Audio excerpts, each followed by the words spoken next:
This is the Violent Professional Podcast. All right, everybody, let's just get into it. This is the Violent Professional Podcast. I am your host, Whiskey Mike, and it's about time that we release the fucking Kraken! Oh, it feels so good once you release it. It always feels good once you release it, you know what I mean? It's like once it hits these lips. I don't know the rest. How are you guys doing? As I said, I'm the host of the Violent Professional Podcast. My name is Whiskey Mike, or that's just what they call me when I'm DJing at gay clubs on the weekend. It's my DJ name, fools. Hey, I got a question for all of you. Have you seen what the fuck is going on in the world right now? This shit is bananas. You know, if there was a song that could be dedicated to what's happening, it would be by Gwen Stefani. And it would be called Bananas. Because this shit is bananas. B-A-N-A-N-A-S.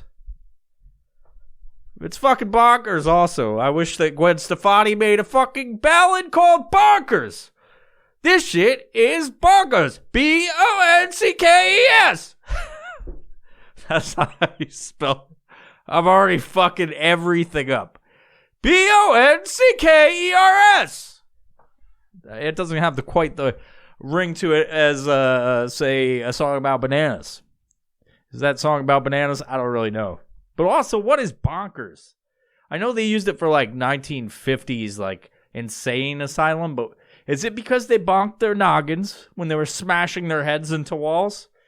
When they were going crazy in their straitjackets, they're like, let me out of this fucking thing! And then they're going, what they would call bonkers, because they smash their fucking domes into the fucking wall. That's why the padding is there. Which is a weird thought. They don't want them to smash their fucking noggins into the cement walls. You know? But then they're fucking lobotomizing them with ice picks. This shit's weird. Anyway, great start in the episode already. I got my fucking, I got the Kraken with me. I got my Strike Force with me. If you don't know about Strike Force, maybe go listen to the audio version because I have a full-length advertisement talking about the wonders of Strike Force. But let me tell you, are you a fan of energy drinks? Well, this one you just hit the top, pop the top, and you pour it in water, and you have a fantastic drink ready to go and set your day off. You go use the code Evil Vibes at checkout. You get some money off of that, my friends. You know, I figure we show this on the fucking YouTubes, and you can look at it and be like, that looks interesting. Let me go try it at least. You know, go try it. They've got some really, they got the fucking sample packs. You can try all the flavors, get into it. Stop spending all the money on fucking cans of energy drink. Kick the can, get some fucking Strike Force. So, as I was setting up this episode, I had, because I set them up. I want to talk about specific things. I got bullet statements, and I got to talk about it.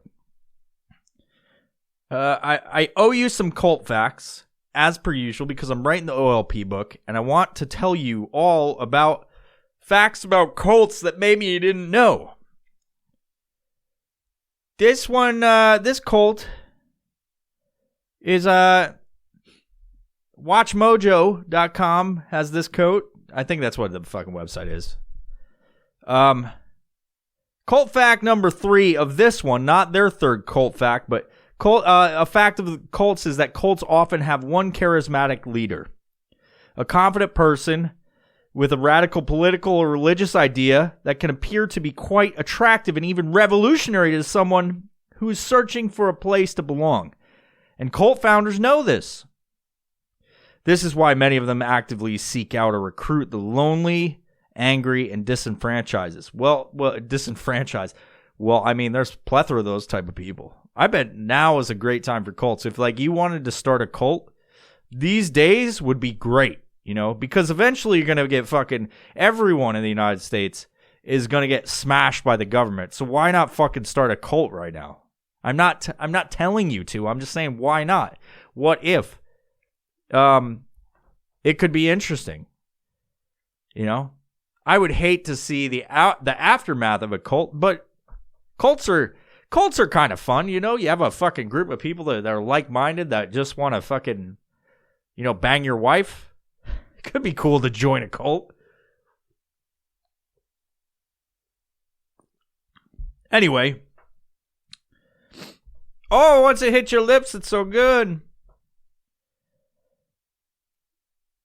Add in a propensity for deceit and manipulation, plus a thirst for power, and it becomes easy to imagine how a group of individuals who feel outcast from society could then find themselves enthralled by a powerful and opportunistic leader. You could equate this to like Antifa or any of the, even government. Even government is kind of like a cult these days. There's your cult about facts. I owed you that one. I skipped one of these days because Hubert Cummerdale wouldn't fucking talk about cults. He doesn't like to even mention it. But it is what it is. It is what it fucking is. I lost those fucking glasses, unfortunately. I don't know where they are. And I'm a little bit upset. I might have to go find some. But lucky for me, because I talk about these fucking glasses, I have plenty of algorithmic ads in my fucking social media, so I won't have to look very far. I can get some awesome ones. So, moving on. Talking about cults. Talking about the where I am in my life. As you may or may not have known, I'm writing a book, and it has proved challenging. If you heard on the last episode, I talked about dialogue. That is one of the challenging parts. I'm also coming to find out that writer's block is a real challenge as well. Sometimes I have to switch up my perspective. Sometimes I have to change things up. One of the things I do is I try to write sober. I try to write drunk, which the last time I wrote about 400 words, and then I played video games because I was drunk and I was like, let's write some shit. So I wrote about 400 words. And it was pretty funny, and I read it on the fucking the Instagrams, put it in the story. Maybe some of you have heard it. But it's quite interesting, the dynamic range of this book, I'm finding. It's proving to be not only a challenge, but also rewarding, and a fantastic read. I'd like to introduce, I may have talked about Richard Stroker on one of the episodes, but I'm going to introduce Hubert, not Hubert Cummerdale. This is a different Hubert. It's not inspired by Hubert Cummerdale. And I did talk about it on the last one, so I'm not going to get too into it. But the chapter, I'm basically on chapter 4 right now.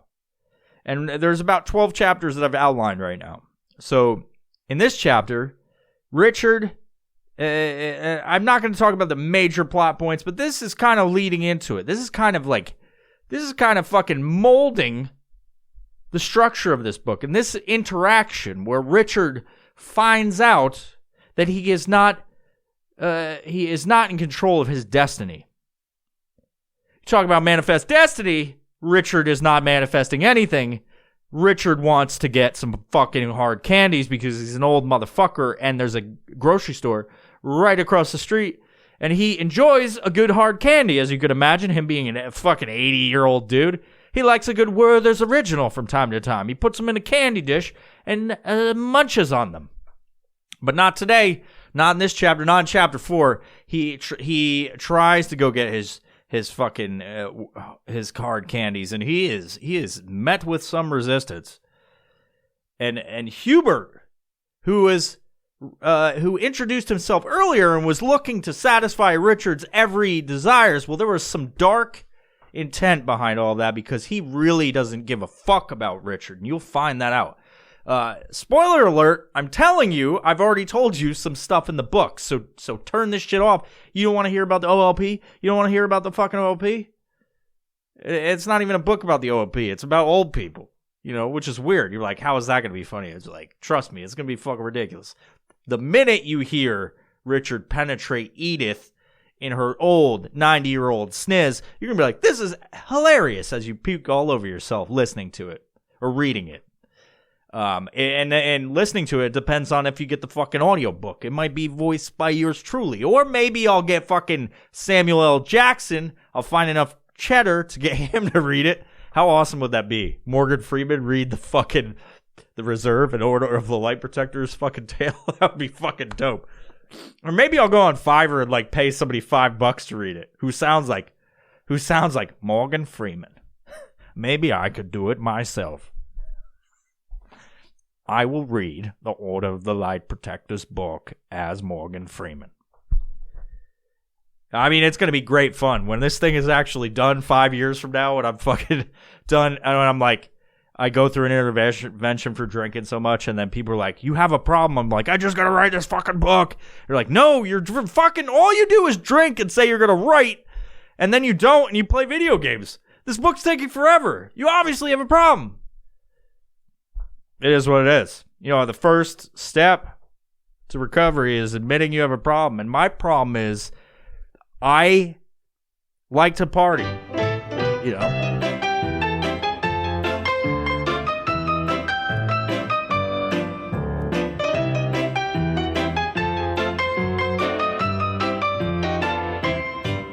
Strikeforce Energy is a fucking fantastic fucking drink.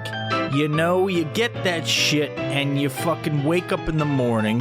You know, it came in on the fucking Pony Express. You know, Paul Revere himself, if he was alive, he would have brought that shit right into your fucking suck hole. He'd take the fucking pump bottle, insert it into your face, and smash the top so you get that fucking natural flavor enhancer in your body. Now, I don't know if it's natural, but it sure as hell tastes like it belongs in my body. And it should belong in your body too. So go ahead, go to StrikeForceEnergy.com and use code EvilVibes at checkout and you get 20% off all of the shit that they have on their store. That includes fucking water bottles to put Strikeforce Energy in. It involves hats, cats. I don't know if they sell cats, but they probably should, you know. Get fucking as hyped as you can on fucking Strikeforce Energy like a cat on catnip, speaking of which. And with, you know, the hustle and bustle of busy life, why would you waste time going to the fucking gas station or the grocery store to get you a fucking energy drink when you could just have that shit on your counter ready to go? You get the pump bottle, you get the fucking packets, you squirt that shit in water, boom, you're fucking done and off to the races. Anyway, go to StrikeForceEnergy.com, use code EvilVibes for 20% off your entire order of Strikeforce Energy. I got many problems. You know, one of which is why I can't fucking hold a relationship together. As many of you have this issue. And part of it is because I just don't fucking care. I don't care enough, right? I don't fucking care. You know how fucking tiring it is to learn about people and fucking tell people about yourself? It's fucking exhausting. But anyway, I digress. I started getting into something else. Let's continue, all right? Can I? Can I continue? I had to look at the recorder to see if I was still recording. That would suck. I have this fear about this podcast, and part of that is I didn't hit the record button, and that's happened before, like once or twice. And there's other times where I just stop mid-sentence, and then I feel like the whole episode's fucking garbage, and I delete it. God damn it. Anyway, continuing on. You know, I said in the last episode I'm not going to talk about current events. I'm not going to talk about celebrity gossip. I know there's a lot of you out there. It's like, Mike, can I just get the fucking latest celebrity gossip? It's too hard to find on Google. It's too hard to hear about on social media. I look to you for all of my news. And so I got to wait a week, sometimes more, to figure out what the current events are.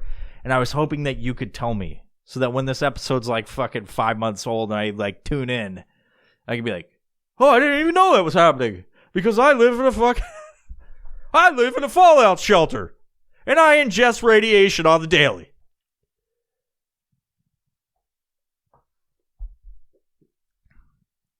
I'm going to put a spin because I know you're anxiously waiting. I know you're anxiously waiting for fucking current events from me. Well, I'm going to put a spin on this because this podcast is eternal and I can't let anybody down. So I'm going to talk about some event that's been happening that I am curious about because it makes no sense that it's an actual news story. Now, God God forbid people are murdered. I hate to see it. But it's a part of life. Death is a part of life. It's a huge part of life. And as you'll hear later on in the episode, the whole last section of this podcast is all related to death and the psychology of it. And I'm going to tie in one of my favorite fucking movies, you know.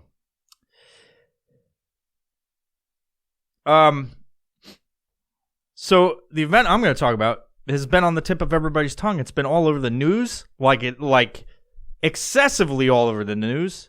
And unfortunately, a young woman has died. You know, but good for us.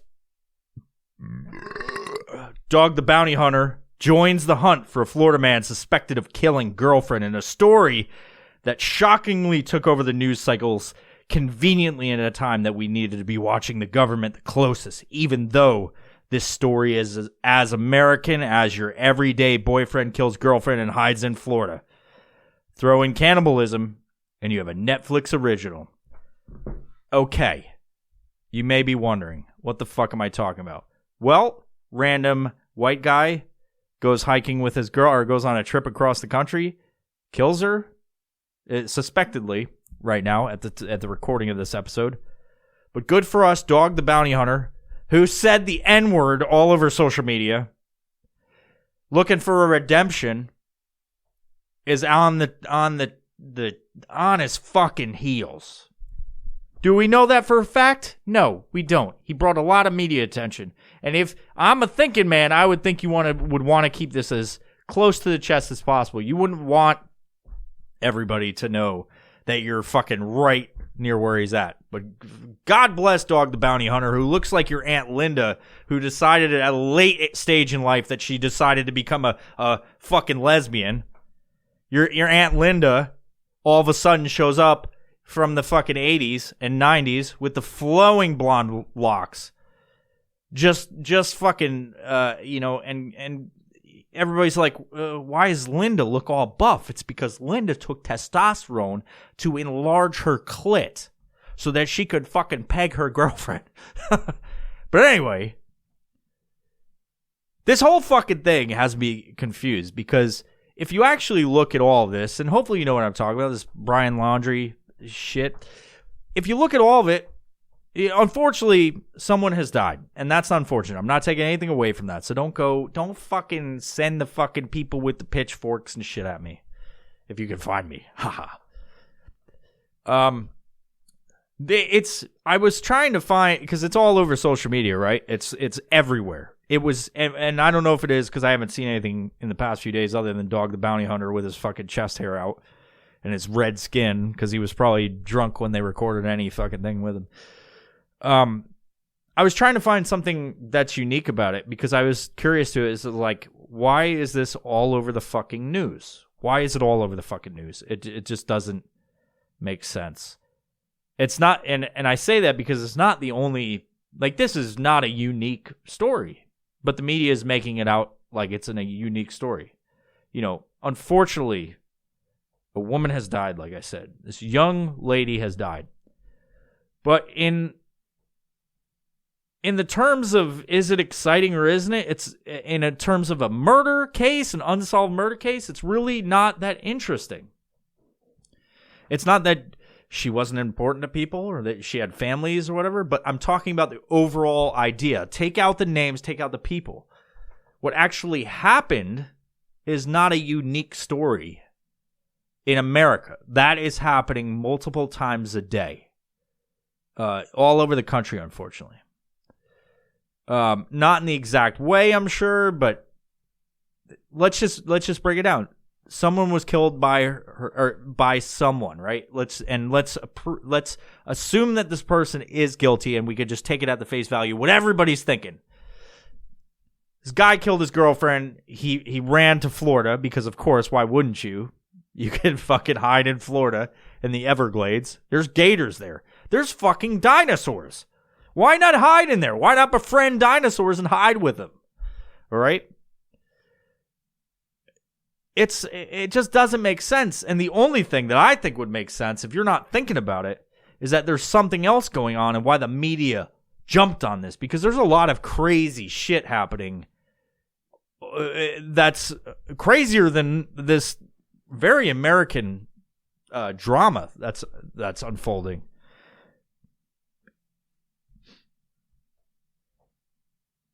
I look at like what is I sat and talked to my Jeremy over this past week, and I was like, we were just discussing it. We both kind of came to the same conclusion. Like, what is actually unfolding that this thing is distracting us from? Because it's pretty rare these days to, unless it's a cover up or something like that, like they're not really showing anything that doesn't have to do with politics or whatever. And the reason I started thinking this is because all of a sudden, one day, this is going on, and I'm not really paying attention to it. Social media and all the fucking influencers that make a living hawking products all over social media. Oh, by the way, check out Strikeforce Energy and use code EvilVibes. But a lot of these influencers, which is the dumbest fucking term ever, are just pushing this fucking story. And like this one person I saw was like, oh my God, guys, have you seen this? It's crazy. And like, I just can't turn away. I just can't turn away. Well, how would I turn away when this is going on? This story is so unique that I cannot turn away. Oh, what happened? What's going on? Tell me about it. What's so unique about it? A guy killed his girlfriend and is running away from the police who are hot on his tails because he doesn't want to be arrested for killing his girlfriend. Well, that doesn't sound very unique. Oh my God, but the media tells me it is. You know what I mean? So I see these fucking influencers, and it's all over the fucking feed. It's like, and they're just like, oh my God, have you guys seen this? Look, this guy's running. It's like, okay, but tell me the interesting part. He's running from cops? Why wouldn't you run from cops? You killed somebody. You know what I mean? That's the most reasonable response in the whole thing. It's like killing your girlfriend, not reasonable. That's totally unreasonable. Chopping up the body, also maybe reasonable, so you could get rid of it. Running from the cops, reasonable in that circumstance. I'm not saying any of it's reasonable, but like doing this stuff, it makes sense in that context. Telling the cops you did it and not running away, that just doesn't make any sense. So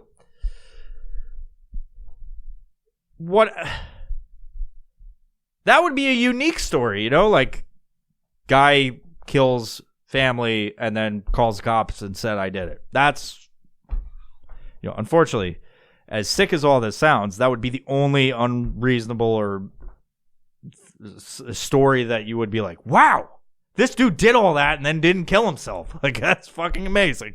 He wanted to spend time in jail, obviously. I would say, like, the most interesting thing about it is Dog the Bounty Hunter is a part of it. But, Aunt Linda ain't gonna fucking catch him. If he does, it's like, it still doesn't cover up the fact you said the N-word, like, on national fucking TV. Anyway.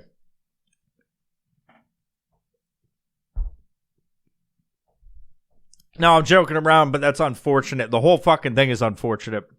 And also it's unfortunate that social media and like Dog the Bounty Hunter got involved, because now they're like really limiting their shot at catching this fucking dude. So, who's obviously guilty. Like, let's just be honest.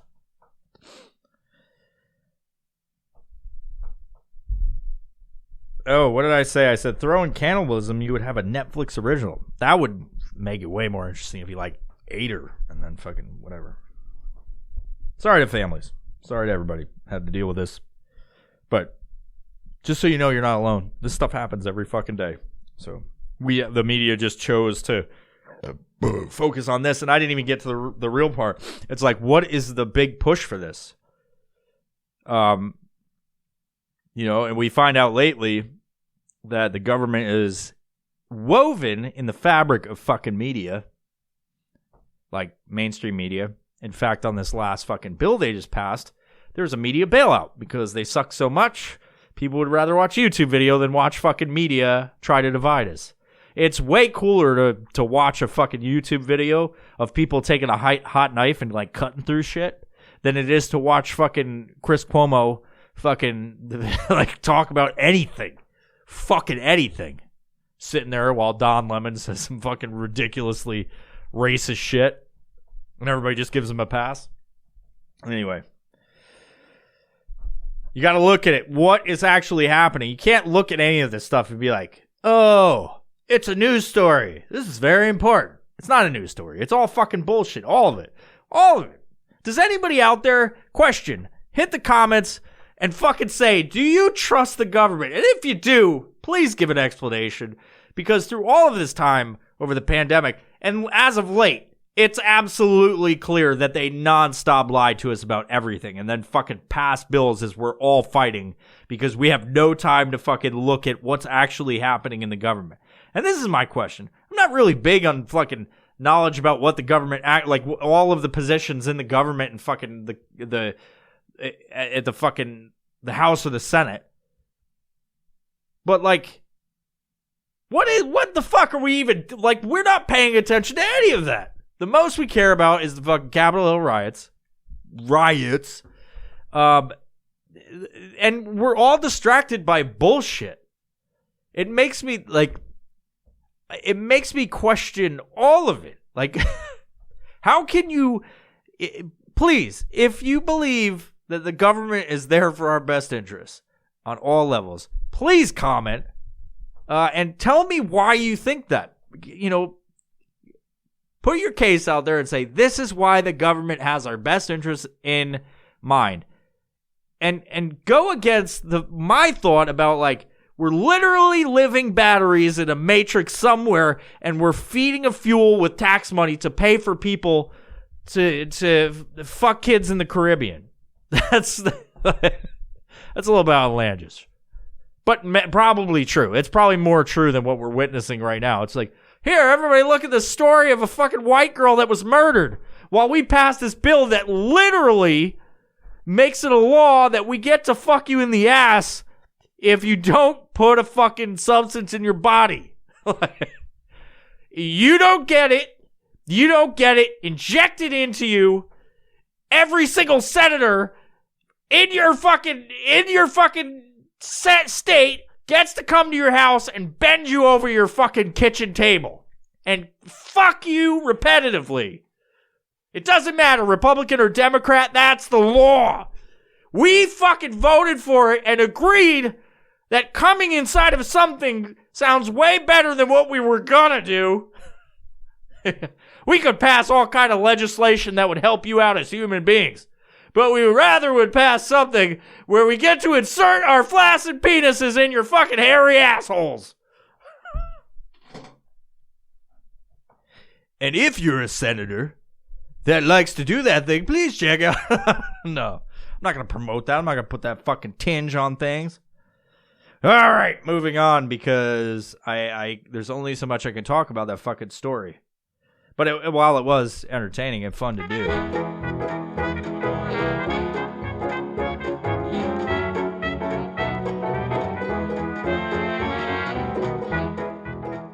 Uncana is a CBD company. They make all kinds of CBD products which help people get over shit like anxiety, aches and pains, and general bullshit of the world. Uncana takes the edge off of life. Everybody's talking about CBD. There's a lot of great companies out there. But if I'm going to pick a company to put in my fucking body, I'm going to choose Uncana. You know, you go to Uncana.com, you use code VIOPRO, you get 25% off of all of the CBD products.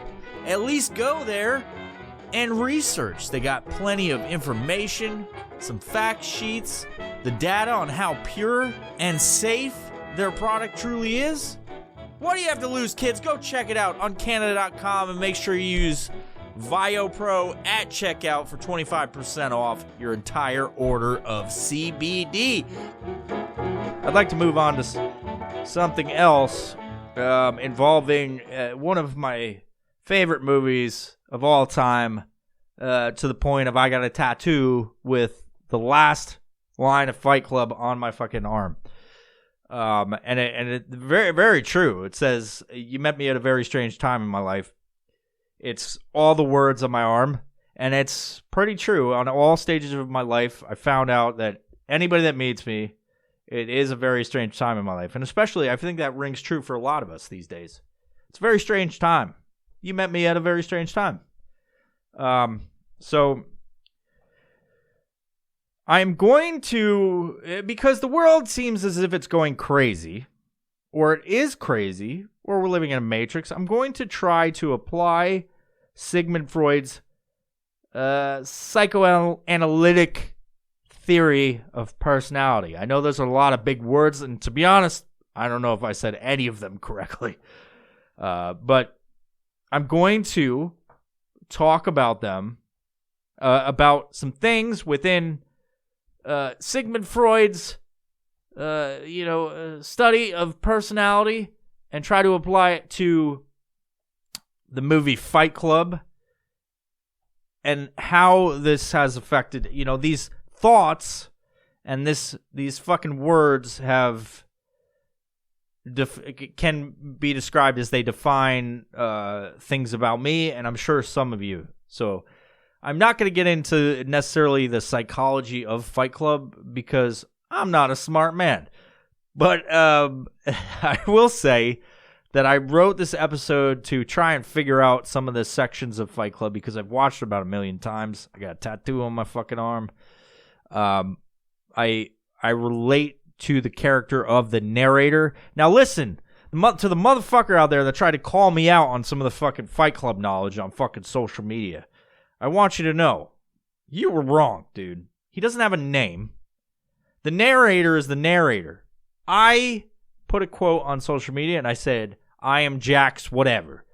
Because Jack and Jill is just, it's essentially just a regular ass fucking dude, and it's like, I am this person's rage. And so in the book, and I obviously don't know what fucking the dude that wrote it, Chuck Palahniuk, meant when he wrote all of it. And if you hear any interviews with him, he loves the idea of interpretation of his stuff. So Jack is a generic name. It's kind of like John Smith, right? Like it's a generic name, and so it applies to Jack is the everyday man. The everyday beaten down man when it comes to just 9 to 5, the working class. And so if you've seen the movie or whatever, and if you haven't, I don't know what the fuck, you don't even know what I'm talking about, but the everyday man has all of these emotions and things go on in his life that is relatable to anybody in that same demographic.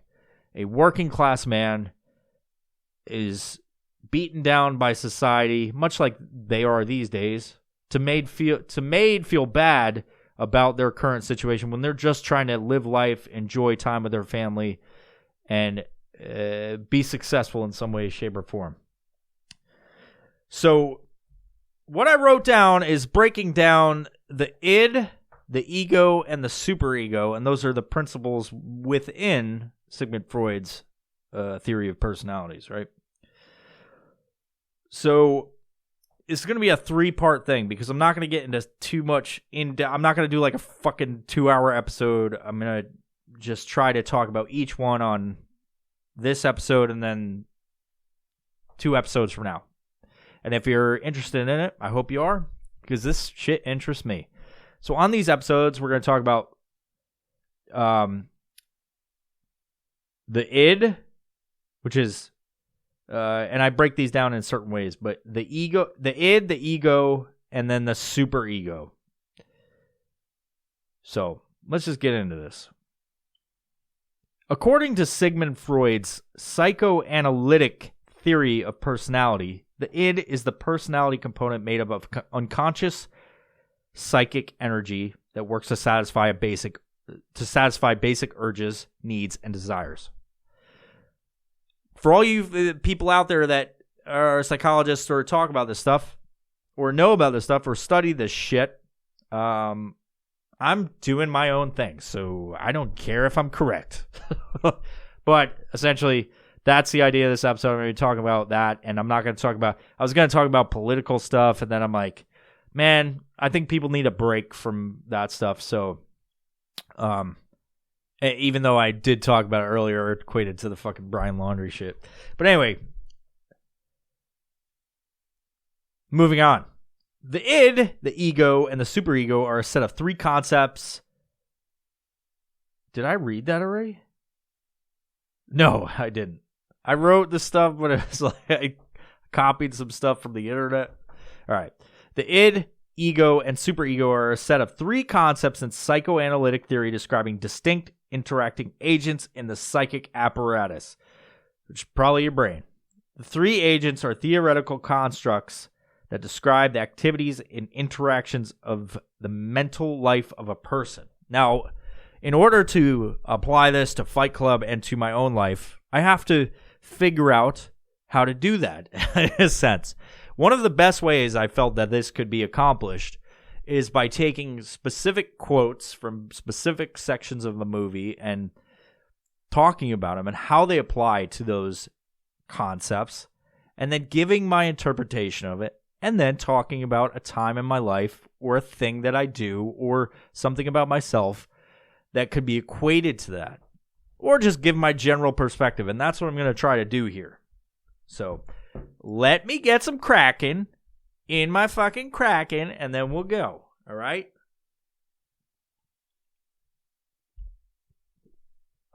I want to talk about something else before we get into this. Do you like this pod? Do you like podcasts? How about terminally ill stepfathers? The best way you can support this podcast, if you do enjoy this podcast, is going over to Violent Professional Podcast, going to our merch tab and picking up some sick threads. We got some dope ones out there. And don't look at this t-shirt and be like, is that one of them? No, it's not. I just got back from skydiving up at Skydive Fayetteville. There it's a good time. I jump out of planes there. We had a great fucking sky party. But anyway, moving on. So as I said, I'm going to break this down into 3 different episodes where I do what I did on this one, where I talk about some stuff, and then the meat and potatoes of the episode, I'm going to talk about what I want to in terms of this. So on this episode, we're going to talk about the id, which would be instincts. And if you break it down, it's essentially human Neanderthal brain. If we could equate it to instincts, which is the id, everything that controls you subconsciously, I could equate it to 2 things. That would be peace and violence.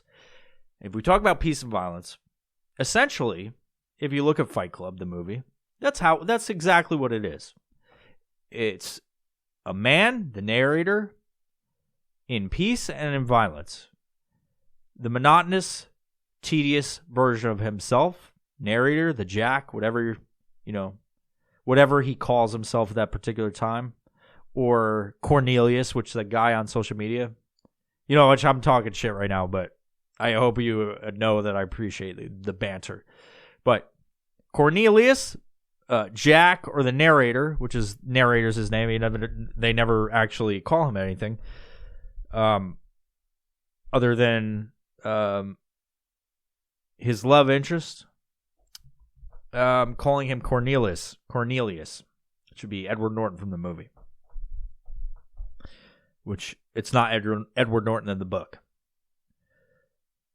He's going from a peaceful 9-to-5 working drone type of man that has been beaten down by society into a world of chaos and disorder. The second part 2 will be about ego, the reality, order, and chaos. The ego is that part of the id which has been modified by the direct influence of the external world. So that's where we will get into the Fight Club, how it applies to this man that's come from order into chaos and then has become something else. In part 3, we're going to talk about the superego. Superego. And that involves morality. That's where you understand your basic upbringing and stuff like that, and we can equate that to two things: love and fear, fight or flight. So the id, for all those that are not in the know, is the id is part of ourselves that contains our deepest, darkest, and most primitive impulses. To use an analogy, it's an uninhibited Neanderthal that still lives inside of us all. So we could equate that down to survival. The part of you that the instincts, your subconscious mind make you do, like breathing or fight or flight or anything that you could think of when in terms of instincts. Now, I have several quotes for this episode, which I'm going to try to apply to every part of this fucking series.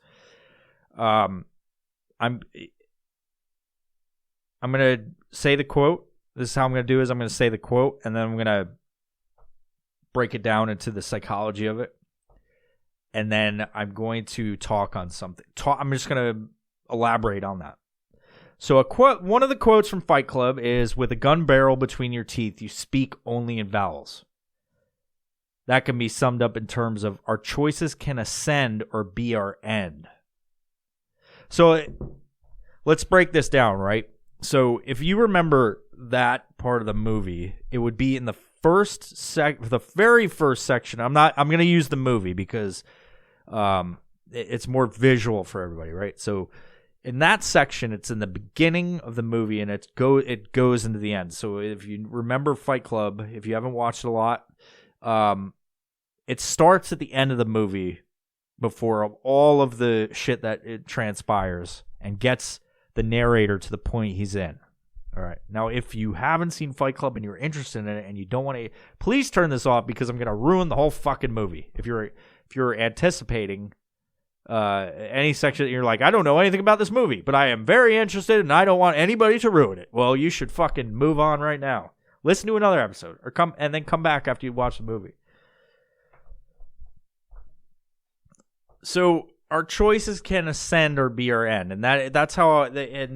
My interpretation of that scene would be exactly that. So, if you look at the movie, the narrator took certain actions to get into the place unwittingly, right? He didn't know that he had this other personality, this personality disorder, his schizophrenia, where he had severe hallucinations to witness Brad Pitt as his other.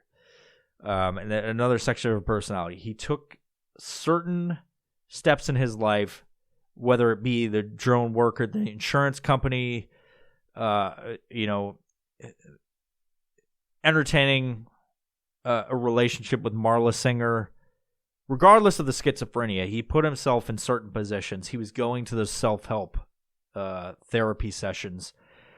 And he had certain actions he took that put him in there. So if we're talking about our actions can ascend or be our end, that's a very direct quote with that whole ideology of like taking certain actions that we all take can ascend us or end us. And you don't, honestly, like the narrator didn't know that he was doing anything that could put him in a place to both ascend him and be the end of his previous self.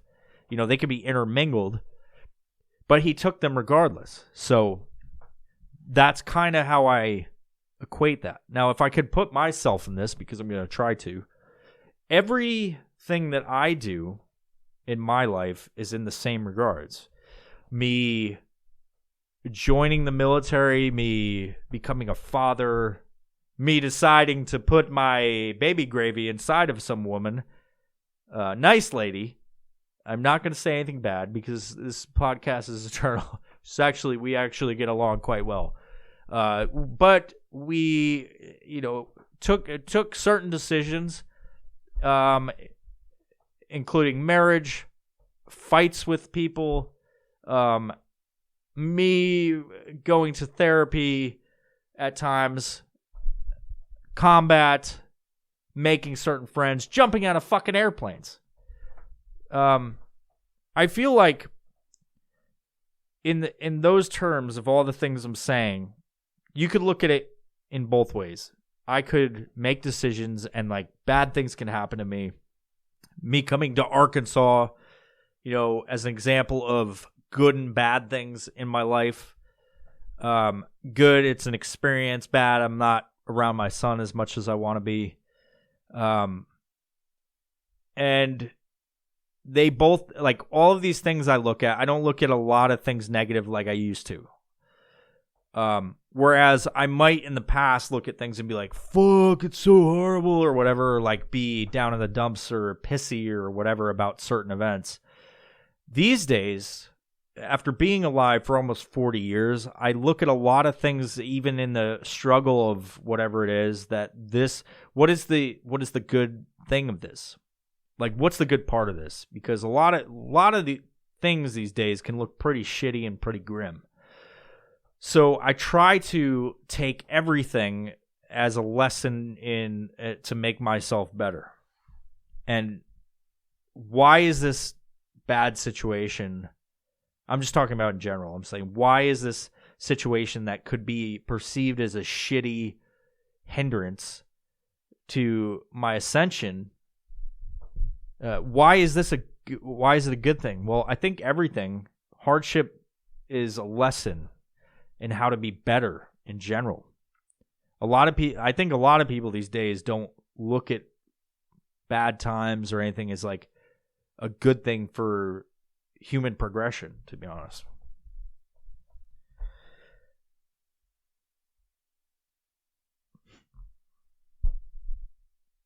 Next quote from the movie Fight Club. On a long enough timeline, the survivors... I didn't want to mess it up! Damn it! On a long enough timeline, the survival rate for everyone drops to 0.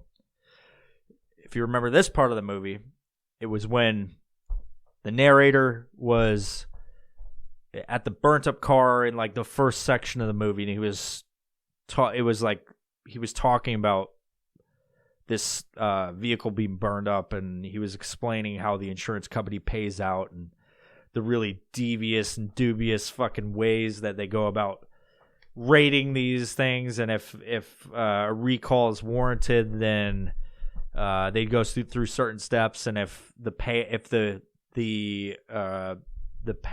to the family is less than a recall, then they don't do one. Or no, the payout to the family, you know what I mean. So let me try and fucking equate that. If the recall costs more than the payout to the family, then they don't do one. So they'll just keep paying until the bill racks up, and then they do a recall after enough people have died. So you could look at this section like, on a long enough timeline, survival rate for everyone drops to 0. That can be equated to death is inevitable. It's absolutely inevitable. It only is a matter of time and how it happens, right? So what I think is, with current events these days, how everybody is treating the pandemic and the way that a lot of people are acting, people have forgotten that we all, and this is my opinion, I think a lot of people have forgotten that we all fucking die. It's almost like people didn't learn that people die. I think when you have enough shitty situations in your life, or enough people have died in your life, you kind of make peace with that, and especially over time. And on a long enough timeline, when the survival rate goes to 0, you have an understanding that this is a part of the deal. And it doesn't make it any easier to understand that we die. It's like everybody creates their own personalities. Some people have very diverse personalities. Some people are it's almost like they don't. You know what I mean? But we're all have our own shit going on. We're all very in our own way, even dynamic or fucking dull. we all have our own personalities, whatever that may be, on the 0 to the 10. You know what I mean? And I think some people are more at ease with dying because they feel like it's easier than living. And I feel like there's some people that live such a heightened reality that they don't want to die, and they kind of wash that out of their brains. But on a general timeline, we're all going to fucking die. None of us are escaping this shit we're in. And I think it's up to you to either make peace with that or just ignore the fact of that reality. And again, it's only a matter of time when that fucking happens. So that, like, with me, it's like, I kind of look at it like I don't want to die. I definitely don't. And when I was a kid, if I could give a story about that, because this is my fucking story time. This is the Silly Goose Hour. Haven't you heard? I used to be terrified of the concept, and I think it was about the time that I found out that people actually die. You know what I mean? Like, it terrified the fuck out of me, and I'm like, wait, we're brought into this life to cruelly die at the end? Like, you know? It's like a concept that's so fucking mind-blowing that it can jar you when you fucking find out. And I remember it fucking terrified me as a kid to think that we eventually die. And I'm not going to get into exactly a story about that, but I just remember that it was utterly terrifying to me that there was this point where it all ends. Over the years, I became more at peace with it, which I think that is something that provides me with a lot of peace in general. And it doesn't make me do crazy shit. I jump out of planes, but honestly, jumping out of planes, as long as you fucking pay attention to, coming up in the sport, like, it's really not that dangerous. It's more dangerous to drive in your car to the drop zone, you know? It's more dangerous to watch this podcast on YouTube as you're driving in your car than it is to skydive, especially if you, follow basic safety procedures and make sure your equipment's good and don't just go be fucking reckless when you do shit. Speaking of reckless, I was pretty reckless last weekend when I was jumping. It was borderline irresponsible. And that's just because I like to party and I like to go fast. Call me Ricky Bobby. One of the things I think that we could do, one of the things I think people, and this is aside from death is inevitable, there's a lot of people out there that I think have forgotten that as humans, we're raising kids. I'm not the person that thinks it takes a village. But in some regards, it's like parents have forgotten that they have fucking kids, because it feels like, and in me sometimes too, it feels like, I don't feel like I'm, even though I'm 40, or almost 40, it feels like I'm like 20 still in some terms. Now, if you ask my back, he'll say I'm fucking 80. And some of my knees, all of my knees feel like I'm 80. And my neck, like I got the fucking bulging discs and shit. I feel like my necks feel like they're fucking 90. But yeah, and on that, speaking of feeling 90, sometimes my bulging discs in my lower back make me feel like I have to poop my pants. That's a fact. We're like, do I have to shit? And I'll sit on the toilet and I'm like, ugh. Like, my nerves, my fucking pinched nerves are just telling my butthole that there's something inside. It's like, you just took 5 shits. Anyway, see what I'm talking about? I feel like I'm still a kid sometimes because I told a shit joke just now. Remember that time I fucking almost shit my pants, but it was just nerves because I got bulging disc? Haha, 2 funny things at one time. You're making a poop joke, and you're also acting like you're 80. With all the stuff happening, it feels like people just don't understand they have kids. It's like parents try to act like they're friends with their kids, and then they have these horrible kids because they never disciplined their kids because they thought They don't want to yell. They don't want to raise their voice. They don't want to do this. They don't want to do that. They don't want to put them in timeout. Oh my God, we got to take a switch away because then I might have to fucking pay attention to them. And I think a lot of people just in general, like even if you don't have kids, there should be a level of decency among people in general when it comes to children who are like young. Now, like I was playing a video game with my son. And we go into this party, and to be honest, I fucking hate going on like Call of Duty or anything and then just adding in random people because you don't know what you're going to get. And they say the dumbest shit sometimes. Some people don't talk. It's just a mixed bag of what you get. So a lot of times I don't fucking let anybody into the party. But on this one occasion, my son had the party open, and we joined, and these two kids, one was 15 and one was like younger. He was like my son's age, and those two kids are just cursing up a storm.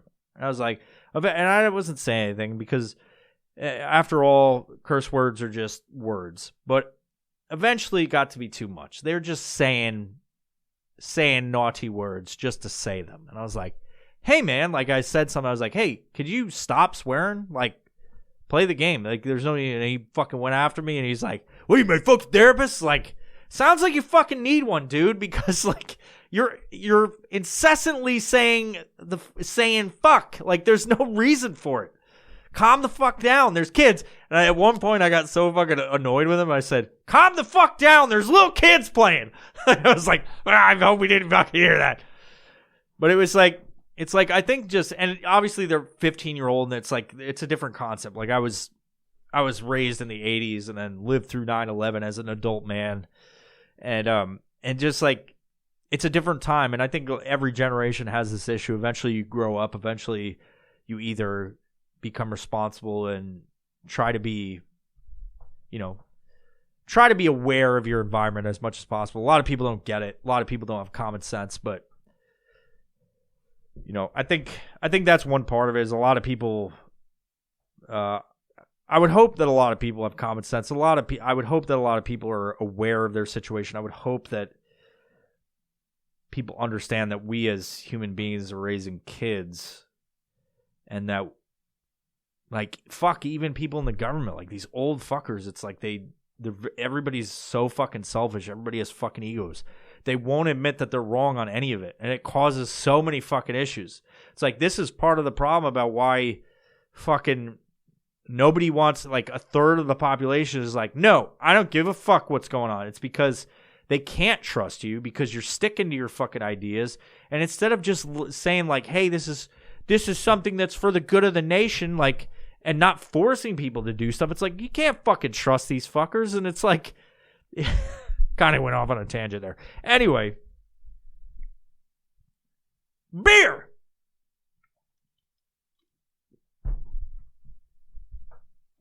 That's what I have to say about that. I think people forget that we're raising children in general. I'm not talking about global warming. This is for the next generation. I'm not talking about that. Everybody's concerned about global warming. I think when it comes down to it, we're going to figure out a fucking plan. We're either going to fucking evac out of this fucking place or they're going to figure out some fucking amazing technology in the next 20 years that takes all the carbon out and makes the fucking world all better. We have 12 years to live. You said that 12 years ago. You said that 12 years ago, Turkish. How about them sausages, Tommy?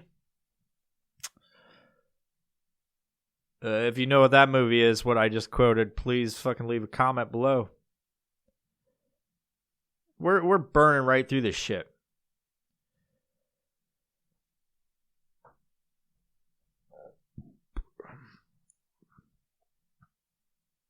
But first you have to give up. First you have to know, not fear. Know that someday you're going to die. So, if you remember this part of the movie, Tyler Durden is driving a vehicle and he's explaining to the narrator that he tries to control everything so fucking much. It's like, just let go. Submit to to fate. Submit to it. Stop trying to control everything. Look at you. And he's just like trying to grab the steering wheel so that they don't fucking die, what he thought was going to happen, or crash or anything like that. And then eventually he submits to the will of nature, and eventually the car crashes, and they get into an accident, and then they walk away. Some of them got fucked up, and Tyler Durden is proud of himself because it is himself. It's the narrator and Tyler Durden. He submits to the will of fate and lets the car crash, and that's how it goes, because that resembles life in a way. Eventually, and this is me personally, to surrender to what's going to happen. I'm not one of these people that think like you control your fate or anything like that, or that I'm very like, like things are going to happen as they happen. And there's so many people in the world that are just like the butterfly effect. It's like there's so much happening all over the place across the globe that affects everything else. Like people are having bad days, it affects things, and it kind of shapes your stuff. But as your world and stuff, like people all over the place can affect your situation unless you completely seclude yourself from society, stay in your house, and stay away from people in general. You're gonna have other people's shit affect your shit, and so that's kind of like submitting to fate in a sense. For me, and I'm not fully into the concept of like submitting, like I don't want to die. I don't want to like, I'm not one of these people that think like I'd just be better off dead. Unfortunately, some people think that. Some people take actions, and some people take their life, unfortunately. But I kind of submit to the fact that whatever's going to happen is going to happen, and I've got to like react to it. Sometimes I deal with it better. Sometimes I deal with it worse. Sometimes I'm fucking messaging my friend, be like, "Oh my god, guys! Like, I need help. Listen to me talk for a while." You know what I mean? Which is huge. Like talking to your friends, talking to good people, talking to people that are going to call you a pussy when you're being a pussy is a good thing. Shout out to Mark and David. But also, fuck you, Mark and David. You're both pussies. That's what you get, fool. They're going to be like, "Hey, we didn't. What are you talking about?" I'm going to get a fucking message from them.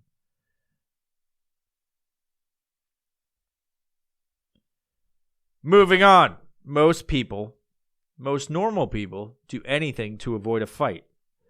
That we can equate to fight or flight.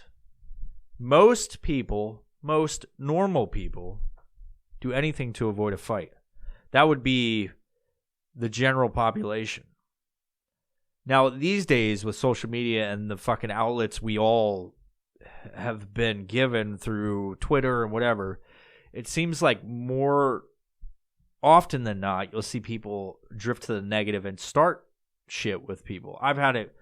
I've done some of it myself where I like see somebody on social media. I'm like, "Man, fuck this dude," or "Fuck this person," you know? And even sometimes it's people I know, whatever, or like even my friends, I'll wake up on the wrong side of the bed. You remember that fucking term? I'll wake up on the wrong side of the bed and just be like, have too many energy drinks, not enough food, and just go like, "Man, I'll fuck with people like a fucking keyboard," even friends, and I'm just like, "Damn, dude, sorry, man, I didn't mean to be a fucking dick." But there's a lot of people out there that will avoid a fight at all costs, and these days it's been like that kind of dynamic has been altered. This movie was made, and this book was written like years ago, where this is very true. Like there was no social media, and people weren't talking to each other on like they have road rage, and no one can get through them through their impenetrable glass, and they're just like, "Man, fuck you," and they're just like talking shit as they're like on the road and whatever. But these days you can like social media is the digital vehicle where you can just fucking shout at whoever. You know, I feel like this statement is a little less true these days, but it doesn't make it any more. If we're talking about in real life, the IRL of all this stuff, it holds up true because people on a general demographic, nobody is going to come up and just start talking shit unless they're like a lunatic or whatever. I think social media has exacerbated that characteristic of some people where they're shouting at whatever. I saw this guy, this video of this guy screaming at George W. Bush in a restaurant, I think, and he was like saying, "You lie! You sent me to Iraq, and my friends are dead because of a lie you told." And it's like, that's an example of somebody that was ready to fight, because with how crazy he was during that, like, he was obviously emotional about the whole thing, and he looks at that situation, the global war and terror and 9/11. He looks at it in a different way than I do. His perspective on things are different. His reasons for joining the military are different than mine. And it's different than most people, I assume. But that guy was a clear example of the opposite of that idea, that most people are not willing to fight. That guy was fucking spun up. And I think social media, and I'm not saying in his case, I'm saying social media has kind of amplified that with some people, where they will spin up to people because they've been doing it on social media so long, and then they feel like it's an acceptable behavior in society.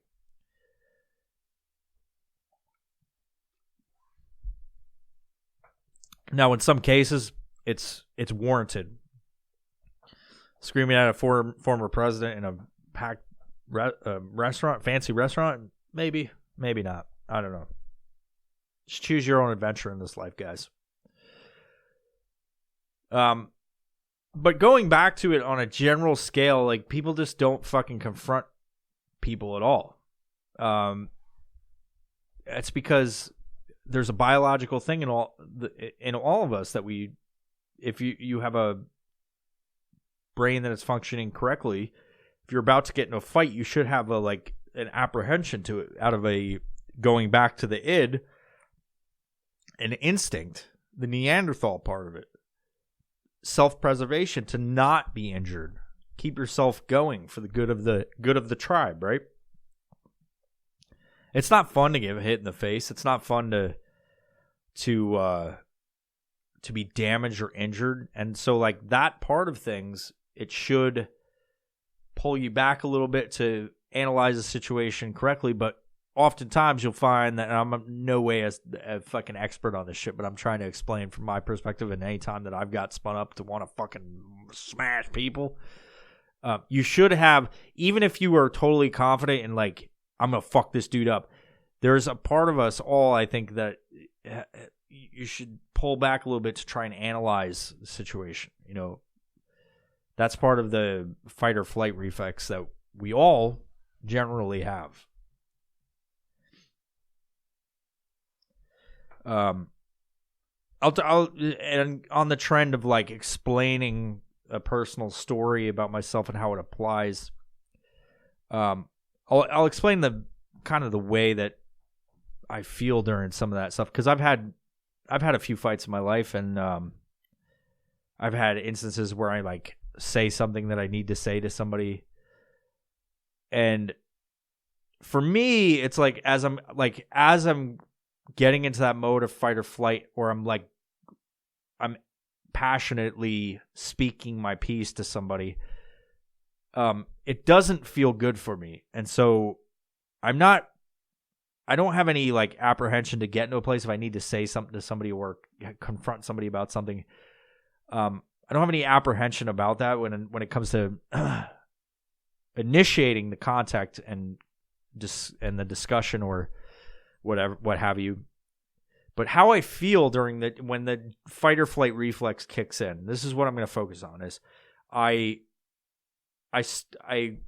go and initiate. Believe me, we're initiated. And I feel like my chest starts pulling tighter, and I start rolling up, like I'm puffing up like a fucking dog. And then as I'm doing it, if I was a dog, I would feel like the hackles of my hair. Like, you feel my hair go up. But it feels like back in this back section of my neck starts vibrating and I have a general uncomfortable feeling as I turn into some sort of fucking gargoyle that's like, yes, I'm going to go after you and say things until I either run away in fear or I fucking smash you. Ah! And I like go, ah, and I like turn into this, ah! That's what it feels like. And my heart starts fucking pounding and I get anxiety and I turn really red. And I'm like, yeah, I fucking told you, as I scoot away across the floor. Yeah, got him. And then afterwards, I'm like, whoo, ah. I'm trying to have you visualize what it feels. I feel really weird right now. I got really hot explaining that. Damn. See, this podcast is fun for me because I don't know where it's going. And that was an enjoyable experience, simulating what fight or flight feels like. I got close. To what it feels like, but not perfect. Oh, my fucking heart's doing things. I simulated so fucking hard. Okay, moving on. If you died right now, how would you feel about your life? This is the same section. This is the same part in the car in Fight Club when the narrator submits to the will of fate, right? And he said, I don't know. I wouldn't feel good. I wouldn't feel good at all, or something that respect. And I wrote down after this to explain this part. It's like it's not enough. And I think what I meant by that, because I wrote this episode a while ago, but I think like it's not enough. It's like it should never be enough. It should never be enough to just submit to a life of complacency and just existing. I don't think that's really, if there's a point to anything, I don't think the point is to just live a fucking mundane existence. I think if you have a shit job or whatever, like, or a boring section of your life, or your life feels boring, it's like there's always opportunities to do something new. Maybe you're one of those people that like the mundane thing. And if that's how you like to live it, do you, man or woman. We're an equal opportunity podcast. But I think if you want, and this is, again, my opinion on things, I think if you want to do more than just be in that car driving toward your inevitable fate, living a life where you don't feel good about it and you're just like, fuck it. It's like I think you're missing the point of the whole thing. The world the world is your oyster. And there's so much opportunity even in my lowest times, at my most financially unstable times. There was always something I could do to better my situation.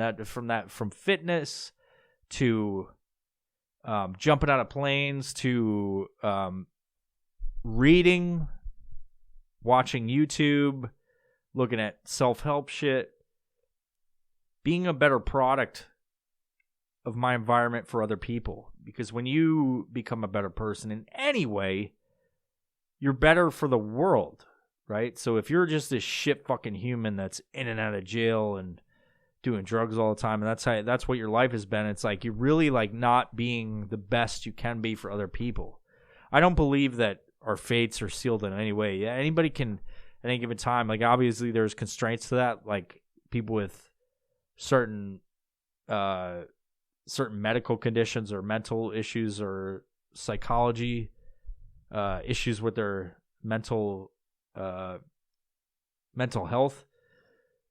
But on a general scale, like I think a lot of people, even the most unmotivated people, can make little steps that eventually lead into bigger steps. And part of the issue, if I could use Fight Club too, is like we all kind of, especially with social media these days, it's like we're all trying to wait for the time we become famous or we become rock stars or we become these big wealthy people. And it's a lot of us, it's not going to be how it is, you know? And I think if you become at ease at that part and just focus on yourself make yourself a better person for not just yourself, because you got to live in this fucking body, for other people that you involve yourself with. I think that's good. You know, it's not bad if you make yourself better.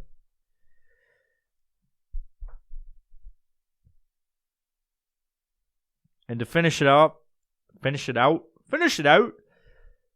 I'll leave you with this quote. And I'm not going to fucking say anything on it. I want you to know that this life is yours, and it's ending 1 minute at a time. So, with that, kids, think about it. Hope you enjoyed this episode. I appreciate you being here. If you believe in the power of the Death Cheetah, please subscribe to whatever platform you're listening on, whatever you're watching on. And support our sponsors. By supporting our sponsors, you support us. And go get some fucking merch from our store, like I said earlier. Go get some fucking threads that you could be out on a hot night on the town and people like, damn, dude, you look good. Or, damn, lady, you look like you need a baby. And then wearing the clothes, it's like, you know, you could get in the mood with your guy, and he doesn't even want you to take off that Death Cheetah tee that you fucking purchased off of violentprofessional.com, because it gets him harder. You know, staring into the eyes of a Death Cheetah with loyal to the turmoil behind it and those yellow spectacles gets your boyfriend or your man or your husband of 50 years, gets him hard as a rock. He doesn't need no fucking boner pills. He doesn't need trucker speed and boner pills. He just gets hard looking at you with your nipples poking out through the Death Cheetah. And he's like, I'm as hard as a fucking diamond in an ice storm. Thank you for watching or listening to this episode. Either or. I don't discriminate. You want to listen or you want to watch? I appreciate both. But I'll appreciate you that much more if you subscribe, give us a like, a comment, let me know what to talk about next. And we'll see you next time. Bye-bye.